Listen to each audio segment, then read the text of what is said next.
Hello and welcome to the £1 challenge. So today, just a few days before my total is announced, I thought that I would continue my series of videos just outlining the year, having a little review. So on Monday I went through some memorable moments to kind of reminisce about the good times.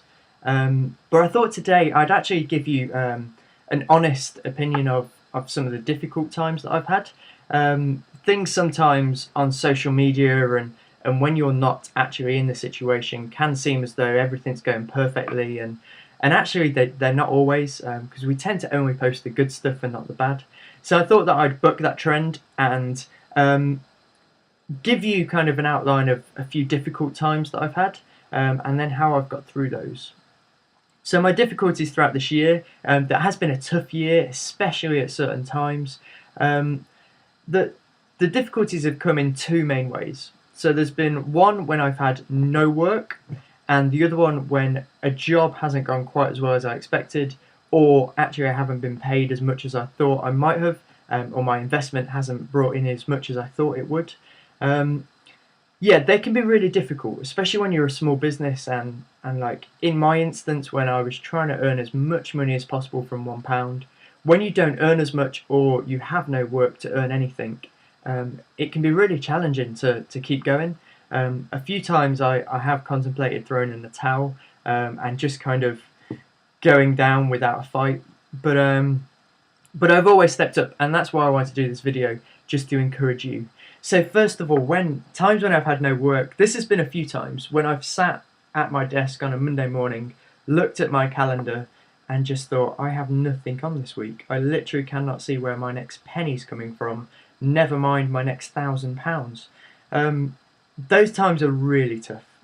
When you're a small business and you're just trying to make money, you're just trying to break that, especially the way that I've generated lots of different projects, when kind of like they all seem to come to an end at exactly the same time and you've not planned for the next stage, to get motivation to keep going can be really tough. Yeah, I think that the way that basically I overcame that was first of all taking some time off. Those sort of times tended to come after a really busy period, so I hadn't looked forward, I hadn't planned ahead thinking, okay, what's next, because I've just been focused on completing these projects. So actually the first thing I did was take a couple of days off just to recover. Believe it or not, when you own a small business, you don't actually have to do 70 hours a week every week and never have any time off. I started a bit like that, thinking the more hours I put in, the more I take out, but actually it doesn't always work like that. Sometimes working smart is better than working hard, and long hours. There are times where you have to work really hard, there are times when you have to put in the hours, of course there are, but actually taking time out to retreat, so that then you can advance really strong, is really important. So my advice would be, if you don't have work, first of all, take some time out, review, reflect. How have your last projects gone? What can you learn from those? And then moving forward, just with full of energy, just go for it. Create projects for yourself. So the last time that I had a 2.5 week period where I really had absolutely no work. In that spell is where I bought some furniture, I bought the bongo, and basically created jobs for myself. Different things weren't going as well as I'd thought, so I was like, you know what, actually, it's time to create my own work, and that turned out really well. And then on times where projects have gone wrong, biggest piece of advice, just be honest. If things aren't quite going as well, don't kind of wean out as many hours as you can because you know the project's coming to an end. Just be honest straight away. Be open and just be like, I'm not actually sure that I need all these hours, because you might be working for another small business that actually finance is tight.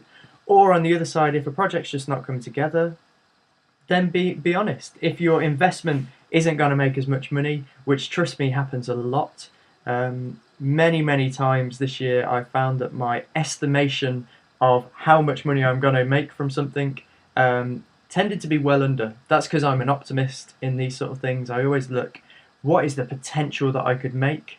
And then as long as I break even minimum, that's fine. But what is the potential I can do? So then it always tends to lead in a bit of frustration, but if not, then you wouldn't do anything. So yeah, this year has been really tough. I'm not gonna deny that. But you know what? There's some really good stuff come out of it, and I've turned my £1 into, well, you'll have to find out on Saturday. Remember to tune back in. On Friday, I'm going to release another video that's looking forward, especially in summer 2014, when some really exciting stuff will be released.